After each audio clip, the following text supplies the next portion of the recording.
Nah, jadi hari ini di lingkungan ini, besok di lingkungan ini. Nah, mereka pedagang-pedagang ini terus datang. Saling undang gitu. Iya, oke. Ya, yang Bali atau yang Hindu atau yang Kristen yang jualan di Iya, sana iya. atau yang Muslim apa datang gitu. Jadi enaklah dia suasananya di sana Jadi rasa. ya sekat keyakinan itu.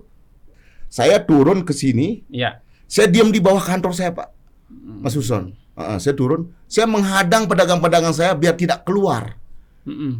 Kenapa saya bilang biar tidak keluar? Kalau dia keluar, itu otomatis beton nih, Pak. Andai mohon maaf, mudah-mudahan lah seperti jangan sampai jangan terjadi sampai. kan. Andai itu toko-toko dan beton turun tuh, berapa yang akan jadi apa namanya? Betul. Ada nggak riak-riak kecil yang sempat muncul dan nih Gus Efeng nih harus turun nih. Ikut. Berbagi cerita untuk saling inspirasi. YS Podcast. Ya, berjumpa dengan Yusron Sadi di YS Podcast. Masih saya bersama Gus Efeng. Tadi, nih jangan lupa nih yang baru nonton ya, nonton part ini. Part sebelumnya saya sudah membahas terkait dengan Klub Tiger. Nah, ini Klub Tiger yang berada di Lombok sudah kita bahas. Bagaimana merawat persaudaraan yang ada. Nah, part kedua ini masih ada kaitannya dengan tersebut. Gus, ini kayaknya menarik nih kita bahas. Iya. Oke. Potret keberagaman, Gus. Oh, siap. Nah, siap, kita nggak usah muluk-muluk lah, kita bisa bahas Indonesia yang berskala besar. Iya. Kita mulai dari tempat kita. Kita mulai dari mana kita berada, merawat keberagaman ini, Gus. Kalau kita melihat tingkat heterogenitas kita di NTB, khususnya di Lombok ya, kita di Mataram ini ternyata Mataram khususnya sangat tinggi. Keberadaan umat beragama dari satu ke satu itu nggak ada sekat kalau saya ngelihat. Ya, betul. Berbaur, Pak. Berbaur. Ya, nah, ini hebatnya kita yang berada di NTB. Jadi dengan modal itu, modal yang sangat besar yang kalau kita mau hargai ya mohon maaf kalau negara-negara besar di Uni Soviet kenapa dia pecah karena dia tidak punya modal ini. Betul. Pakat, Gus? Betul. Ya, betul. Paham. Ya, dia nggak punya ini, Gus. Ya. Makanya mereka terpecah belah. Nah, karena kita punya modal yang cukup besar di merawat kebinekaan kita ini sehingga ya NTB khususnya Lombok kalau kita potret saat ini, nah saya ingin memotret di tempatnya Gus ini. Gus Efeng nih. Jadi bagaimana Gus berada di Pasar Abian Tubuh itu sebagai miniatur kalau saya melihat. Itu betul-betul seperti tadi nggak ada sekat, Gus. Ya. Jadi satu dengan yang lain itu udah, betul-betul membaur, Gus. Nah, boleh diceritakan Gus pengalamannya betul-betul merawat apa yang ada di sana, Gus. Oke. Jadi gini Mas Yusron ya. Saya kebetulan di sana di Pasar Abian Tubuh diangkat sebagai kepala pasar ya. Dipercaya sama dari wali kota dan kepala dinas juga megang Pasar Abian Tubuh. Dan awalnya memang saya dulu di Pasar Perumnas. Nah, jadi Pasar Perumnas itu sangat keadaannya sangat hancur sekali pasarnya. Mungkin tidak layak pada saat itu dan saya coba mengajukan ke kepala dinas, akhirnya diberikan untuk perbaikan. Nah, ketika sudah semua jadinya dibangun, direnovasi full semuanya. Jadi saya dari sana itu mulai berawal dari sana, Pak Yusron. Berawal memang betul-betul keberaneka-ragaman betul di sana itu di Perumnas kan. Di Perumnas kan banyak pendatang. Pendatang yang ada Kristen, yang ada Buddha, yang ada Islam, ada Hindu juga. Betul. Jadi saya dari sana dari kecil itu saya belajar untuk besar di sana berarti Gus. Ya. Gus besar di Perumnas. Perumnas. Dari sana saya belajar bagaimana caranya menyatukan pedagang-pedagang agar benar-benar pedagang itu bisa menjadi satu, bergaul, bergabung dengan pedagang-pedagang yang lain di sana itu.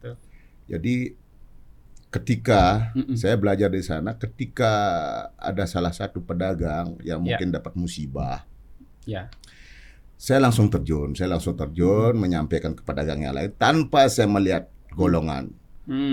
Saya melihat golongan, saya beritakan ini dalam keadaan begini-gini, tolong dong sumbang. Tolong dong sumbang, ini kemanusiaan kita.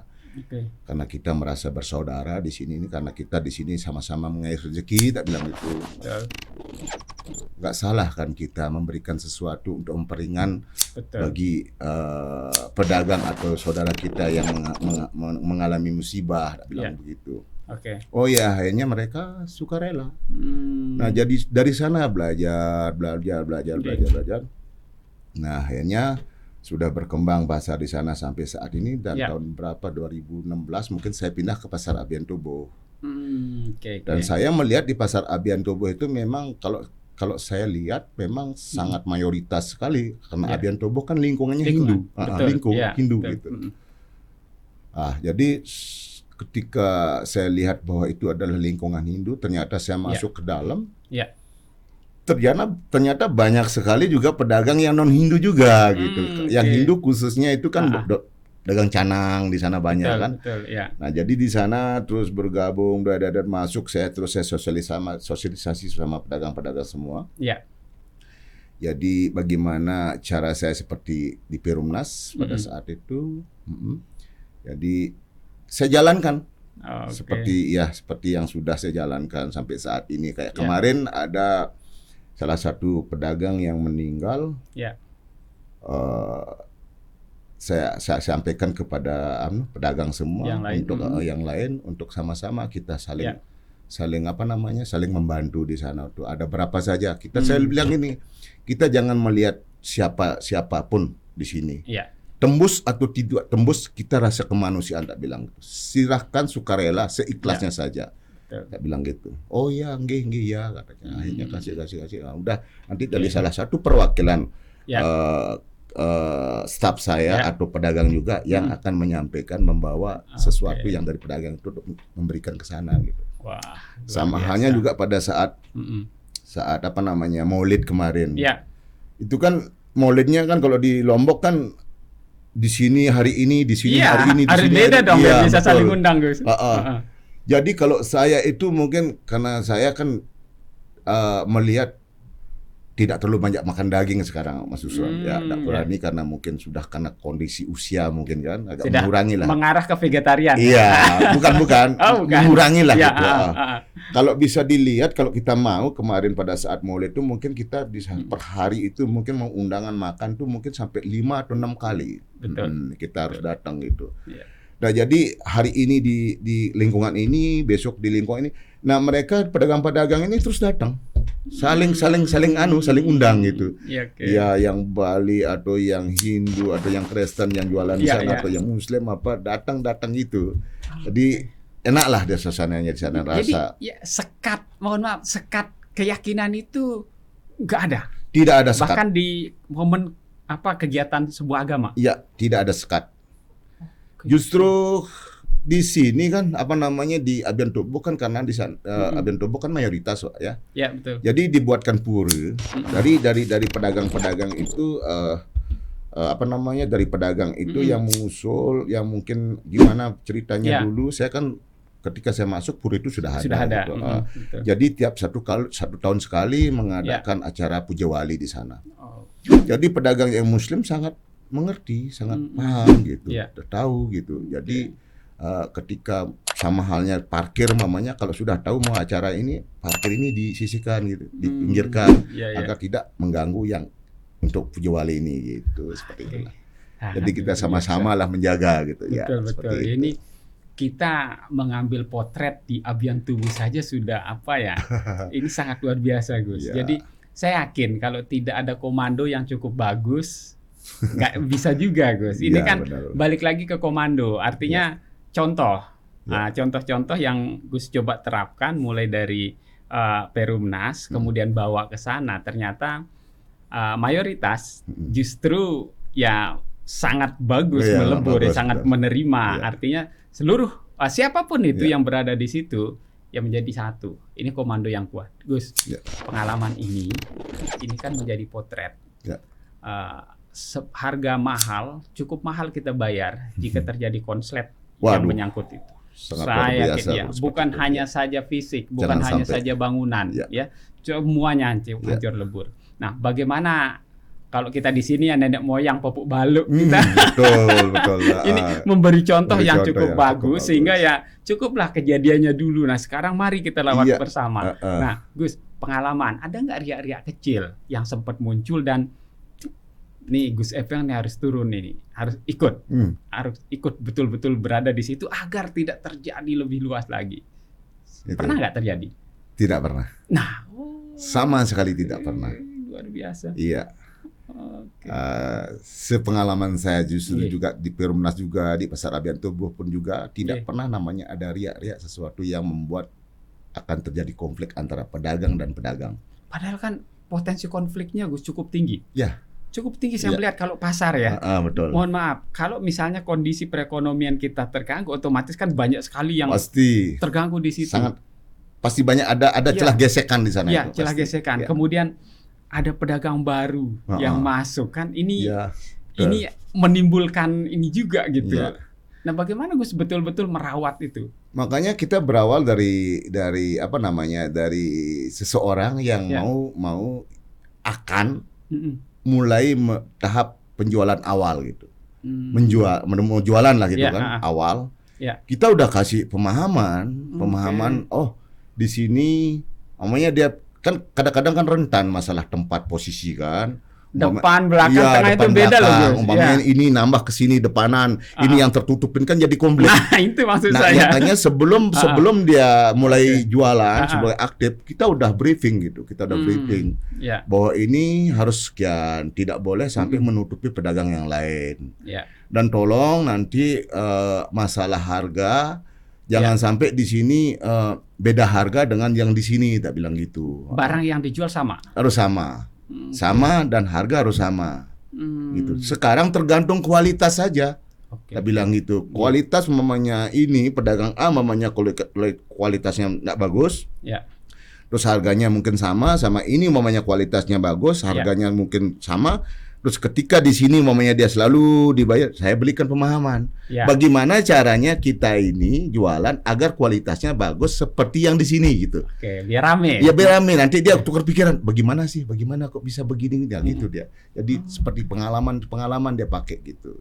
Nah seperti itu tidak saling memojokkan. Padahal di sini barangnya masih ada Pak, Mas Yurson. Namanya dia masih ada. Ini habis. Kadang-kadang kalau pedagang kalau memang dia sifatnya mungkin kurang bagus sama di sini, dia bilang habis gitu. Betul. Dia nak menunjukkan di sini ada gitu. Gitu. Kalau di pasar saya yang saya pegang, dia menunjukkan. Saya habis mau tunggu nanti saya carikan di sini. Dia nyarikan. Ya dia yang di sini yang si B pedagang si B bisa laku lagi gitu. Nah, itulah anunya. Nah seperti itu yang saya berikan pemahaman kepada pedagang-pedagang yang lain gitu. Luar biasa. Ini Gus, kita memotret sebuah keberagaman dari aktivitas hiruk pikuk yang setiap hari. Itu kan tiap hari. Pasar itu kalau saya katakan ya nggak pernah libur. Kalau libur ya bahaya rumah tangga. Bahaya. Sampai gempa, sampai COVID itu tetap buka. Nah, tetap buka. Dan itu baru sesuai pengalaman saya pada saat gempa waktu itu. Mungkin kita kembali lagi pada saat tahun 2019 mungkin ya. 18-19. Gempa itu kan kantor saya di atas Pak. Di atas. Ketika gempa terjadi, saya bukan turun untuk menyelamatkan diri tidak. Kabur. Kabur tidak. Saya turun pas di bawah beton, Pak. Ini kan rorong, Pak. Ini lorong. Beton. Nah, di sini kantor saya. Saya turun ke sini. Saya diam di bawah kantor saya, Pak. Mas Huson. Saya turun. Saya menghadang pedagang-pedagang saya biar tidak keluar. Kenapa saya bilang biar tidak keluar? Kalau dia keluar, itu otomatis betonnya, Pak. Andai mohon maaf, mudah-mudahan lah seperti jangan sampai terjadi kan. Andai itu toko-toko dan beton turun tuh, berapa yang akan jadi jadi korban gitu. Kalau dia diam di dalam los itu, mungkin kecil rasanya mau sampai terluka atau sampai korban lah gitu. Karena kan model bangunannya kan begini paling dia jatuh brok begitu, diam dia tetap begini. Betul. Kalau beton udah yang kayak kemarin kejadian di Turki itu habis gitu. Itu saya turun, saya di bawah beton tuh saya begini kadang gitu. Biar mereka tidak keluar gitu. Karena kenapa? Mereka berlarian keluar. panik bisa saling injak. Saling injak bisa gitu. Ya. Nah, seperti itu. Oke. Nah, jadi di sana saya mengorbankan diri saya karena kenapa? Saya sebagai kepala pasar di sana, saya harus bertanggung jawab penuh dengan pedagang saya di sana, apapun itu. Gitu. Wah, luar biasa. Ini yang saya sebut sejak awal ini komando. Nah, itulah pengalaman saya di sana. Dan kemarin juga waktu COVID juga ya. Nah, di sana, itu lagi. Itu benar-benar kacau, Pak Mas Musran, kacau sekali ekonomi di sana itu, dan kita juga beberapa kali rapat di kota juga, di kota juga ngebahas masalah pasar. Kan ada yang pro kontra kan. Pertama, kenapa ini dibuka terus pasar kok dibuka juga, kenapa ini tidak ditutup, kok pasar tidak ditutup di sana kan. Karena apa namanya? Karena bandingannya mall, Gus.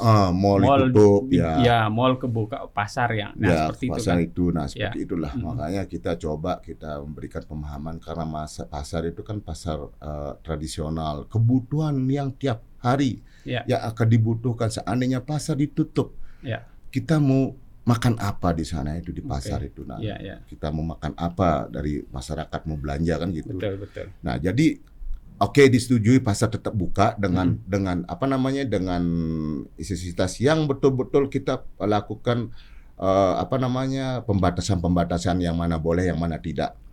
Jadi itu kita lakukan, jaga jarak, dan kita tetap dari instansi kantor juga, dinas-dinas memberikan sumbangan ke pasar untuk pedagang maupun pengunjung, memberikan masker. Jadi itu kita terapkan dan hampir setiap hari itu yang kita lakukan. Jadi seperti itu, agar pasar itu tidak ditutup gitu. Ini masalahnya menjaga dapur mengepul, bukan dapur kita saja, dapur semua masyarakat. Karena masyarakat akan belanja ke sana gitu. Betul. Iya, jadi gitu. Dan yang berdagang ini kan juga punya barang ya memang harus segera laku juga, karena ada beberapa yang mohon maaf akan expired. Nah, itu yang jadi masalah. Ini sangat luar biasa. Jadi kita menjaga, kita merawat, ini kita belajar dari pasar, manajemen pasar, Gus. Ya, ini sangat luar biasa cerita Gus tadi. Semoga bisa menjadi contoh.